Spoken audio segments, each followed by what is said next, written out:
Kryeministri në detyrë i Kosovës Albin Kurti, gjatë vizitës së tij në Shtetet e Bashkuara, ka thënë se arsyeja e pezullimit të dialogut strategjik mes Kosovës dhe Shteteve të Bashkuara të Amerikës ka të bëjë me aksionet e institucioneve të Kosovës në veri kundër strukturave ilegale serbe.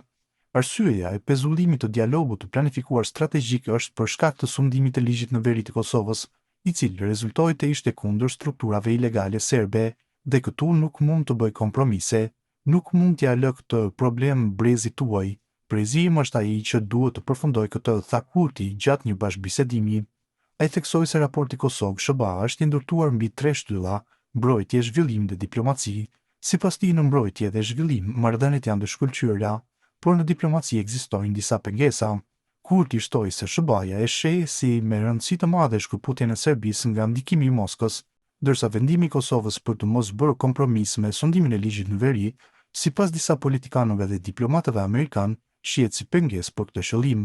Ne jemi të palëkundur në sundimin e ligjit, demokracisë, sovranitetit shtetëror dhe integritetit territorial. Por sinqerisht, ky nuk duhet të jetë problemi im. Detyra ime është të përfaqësoj interesat e Kosovës, u shpreh Albin Kurti. Më 12 shtator, Ambasada e Shteteve të Bashkuara në Kosovë ka sqaruar arsyet e pezullimit të dialogut strategjik me Kosovën, duke theksuar se vendimi lidhet me shndrimin e qeverisë në detyrë dhe me rritjen e tensioneve në vend.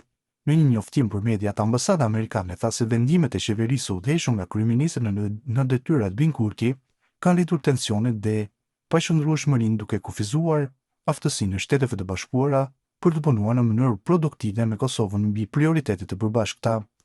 Fatkeqësisht, veprimet dhe deklaratat e fundit të kryeministrit në detyrë Kurti kanë paraqitur sfida për progresin e arritur ndër vite, thuhet në reagim, pa dhënë hollësi se cilat ishin konkretisht veprimet dhe deklaratat në fjalë.